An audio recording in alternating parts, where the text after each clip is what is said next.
नमस्कार दोस्तों। देखिए साथियों, आज एक मॉडल पेपर लेकर के आए हैं आपके लिए, बाल विकास एवं शिक्षा शास्त्र से जुड़ा हुआ।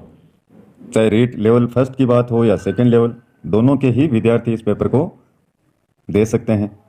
और 30 महत्वपूर्ण प्रश्न हैं इसमें। इसके बाद में भी और पेपर अपने जारी रहेंगे लगातार जब तक एग्जाम रहेगी। प्रत्येक सब्जेक्ट का करवाने का प्रयास ही रहेगा। तो देखिए साथियों, पहला प्रश्न है आपके लिए, निम्नलिखित में से कौन सा या कौन से कथन असत्य हैं। और ये 4 कथन आपके लिए दिए हुए हैं, इनमें से आपको चूज करना है एक। और ये आपके लिए ऑप्शन रहेंगे। आराम से प्रश्न को पढ़ें और समझें इसको। वीडियो को प्यूज कीजिए यहीं पर और फिर आराम से इसको देखिएगा। मैं थोड़ा सा सिर्फ प्रश्न को ही पढ़ूंगा, जिससे वीडियो में टाइम कम से कम लगे। आप जहां पर भी आपको ऐसा लगे कि इस प्रश्न को अपने को रोकना है, तो वीडियो को प्यूज करने का ऑप्शन आपके पास में है।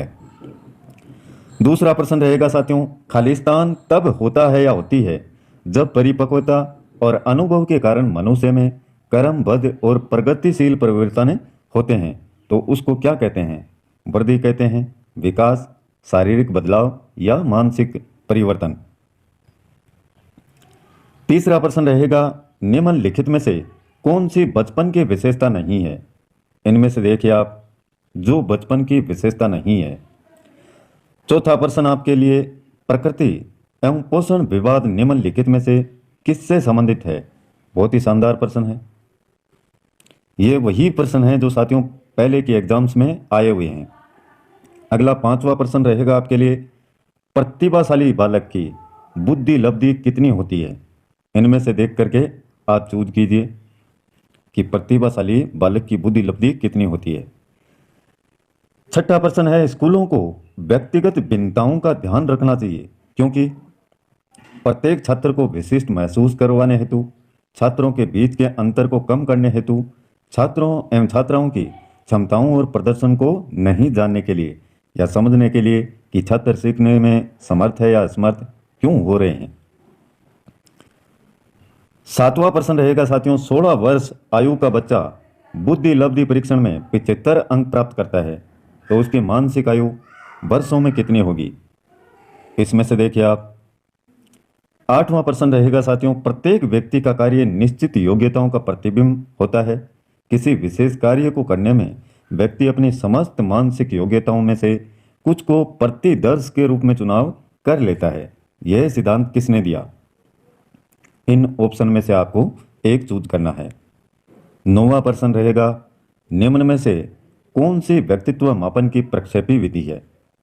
व्यक्तित्व मापन की बात हो रही है और प्रक्षेपी विधियां, इनमें से देखिए। 10वां प्रश्न रहेगा साथियों, सृजनात्मकता मुख्यतः किससे संबंधित है? अति सक्रियता, कम बोधगम्यता, अभिसारी चिंतन या अपसारी चिंतन। और ये मैंने आपको अच्छे से बताया था सृजनात्मकता के बारे में, और इनमें से जो उत्तर है वो भी आपको बताया था। 11वां प्रश्न देखिए, निम्नलिखित में से कौन सी स्थिति समायोजन को बढ़ावा देती है? इनमें से देखें आप जो समायोजन को बढ़ावा देती है। 12वां प्रश्न रहेगा, प्रतिभाशाली बालक के लक्षण क्या हैं? अभिव्यक्ति में नव्यता, जिज्ञासा, वार्तालाप प्रियता, अति सक्रियता। और ये ऑप्शन है। प्रतिभाशाली बालक के लक्षण आपको इसमें से चूज करने हैं। 13वां प्रश्न बहुत ही शानदार है और आएगा एग्जाम में। बुद्धि लब्धि के लिए निम्नलिखित फार्मूला किसने दिया? ये फार्मूला भी आपको याद रखना है, और दिया किसने ये भी आपको ध्यान में रखना है। बुद्धि लब्धि इक्वल टू मानसिक आयु अपॉन कालानुक्रमिक आयु इंटू 100। 14वां प्रश्न साथियों ये रहेगा आपके लिए, रवि का बुद्धि परीक्षण इंगित करता है कि वह औसत से लेकर औसत से अधिक बुद्धिमत्ता की श्रेणी में आता है। हालांकि पढ़ने, वर्तनी, सामाजिक विज्ञान और विज्ञान में उसके ग्रेड बहुत कम हैं। उसके गणित के ग्रेड काफ़ी अधिक हैं। रवि लेखन कौशल में तो अच्छा है। रवि में अधिक संभावना क्या है? इनमें से देखिए। और ये सारे आपको बताए गए हैं। डिसकैलकुलिया किसको कहते हैं, डिसग्राफिया क्या है, डिसलेक्सिया क्या है, डिसफेजिया क्या है। 15वां प्रश्न है साथियों, सीखना व्यवहार में उत्तरोत्तर सामंजस्य की एक प्रक्रिया है। यह कथन किस शिक्षाविद के द्वारा दिया गया? उत्तरोत्तर सामंजस्य की एक प्रक्रिया, ये परिभाषा मैंने आपको बताई थी। 16वां प्रश्न रहेगा साथियों, कक्षा 2 की छात्रा सृष्टि को अध्यापिका ने मूल गणित विषय के सवाल करवाए। अगले दिन उसने बाजार में सामान खरीदने के उपरांत दुकानदार द्वारा की गई योग की गलती को चिन्हित करके सही करवाया। यह अधिगम का कौन सा प्रकार है? देखिए इनमें से। 17वां प्रश्न रहेगा साथियों, एक व्यक्ति में एक समय पर दो विपरीत इच्छाओं का होना क्या कहलाता है? 18वां प्रश्न है, निम्न में से किस सिद्धांत को पुनर्बलन का सिद्धांत भी कहते हैं? क्रिया प्रसूत अनुबंधन सिद्धांत, उद्दीपक अनुक्रिया सिद्धांत, शास्त्रीय अनुबंधन सिद्धांत, अंतर्दृष्टि सिद्धांत। 19वां प्रश्न है साथियों, निम्नलिखित में से उस उदाहरण का चयन कीजिए जो आंतरिक अभिप्रेरणा को दर्शाता है। तो यहीं पर वीडियो को क्यूज कीजिएगा और इनको अच्छे से पढ़िएगा कि इसका आंसर क्या होगा। 20वां प्रश्न रहेगा, निम्न में से किसने अधिगम सिद्धांत का प्रतिपादन नहीं किया है? Thorndike, Skinner, Kohler, B.S. Bloom. 21 का प्रश्न रहेगा साथियों, ये आपके लिए बार बार बच्चों को सजा से बचने या इनाम पाने के लिए सीखने की गतिविधियों में संलग्न होने के लिए कहना क्या दर्शाता है? 22वां प्रश्न जो अभी टॉपिक आपका हुआ है, RTI अधिनियम 2009 के अनुसार शिक्षकों के लिए प्रति सप्ताह काम के निर्धारित घंटे हैं। शिक्षकों के लिए पूछा है, RTI एक्ट के तहत बताना है आपको कि सप्ताह में जो काम के निर्धारित घंटे हैं वो शिक्षकों के लिए कितने हैं। बहुत ही शानदार है। मैंने कहा था इसमें से एक प्रश्न पक्का एग्जाम में आपको देखने को मिलेगा। निम्न में से कौन सा एक उत्तम परीक्षण की विशेषताओं से भिन्न है? विश्वसनीयता, वैधता, वस्तुनिष्ठता या अभिक्षमता? उत्तम परीक्षण की विशेषताओं से भिन्न। आराम से उत्तर दिख रहा होगा, पढ़ते ही समझ में आ जाना चाहिए। और ये है आपका 24वां प्रश्न, शिक्षार्थी केंद्रित पाठ्यक्रम में निम्नलिखित में से कौन से सबसे महत्वपूर्ण है? अध्यापक, बच्चा, विषय वस्तु या वातावरण? शिक्षार्थी केंद्रित पाठ्यक्रम की बात हो रही है, निम्नलिखित में से कौन सा सबसे महत्वपूर्ण है?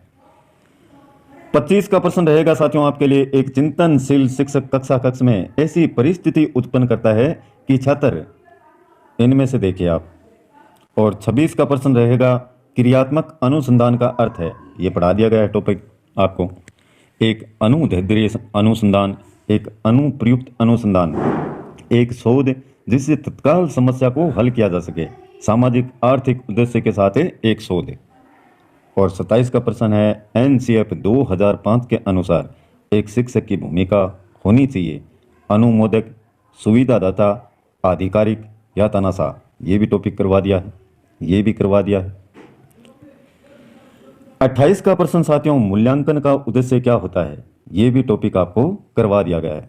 मूल्यांकन का इसमें से उद्देश्य क्या है देखिए।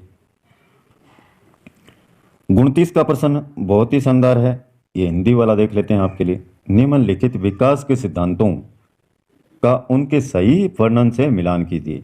विकास के सिद्धांत का नाम दे रखा है और सिद्धांत का वर्णन। समीप दूराभिमुख दिशा, सिर पदाभिमुख दिशा, अंत व्यक्तिक भिन्नताएं, अंतरा व्यक्तिक भिन्नताएं। और ये सिद्धांत का वर्णन है, इसको आपको मिलान करना है। नीचे ये ऑप्शन है, बहुत ही शानदार प्रश्न है।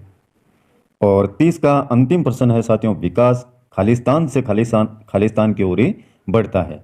सामान्य से विशिष्ट, जटिल से कठिन, विशिष्ट से सामान्य या साधारण से आसान।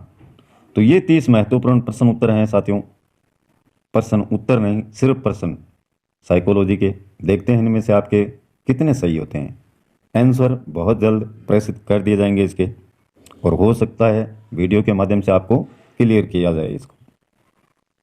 तो साथियों लाइक कीजिएगा वीडियो को पसंद आए तो, और चैनल को सब्सक्राइब नहीं किया तो वो भी कर लें, जिससे आने वाले प्रत्येक वीडियो के नोटिफिकेशन आपके मोबाइल के होम स्क्रीन पर आपको लगातार मिलते रहें। और ये फिर करवाएंगे आपको अगले पेपर में हिंदी का। आज के लिए बस इतना ही, कल फिर मिलते हैं एक नए वीडियो, नए टॉपिक और नई जानकारी के साथ में। तब तक के लिए जय हिंद, जय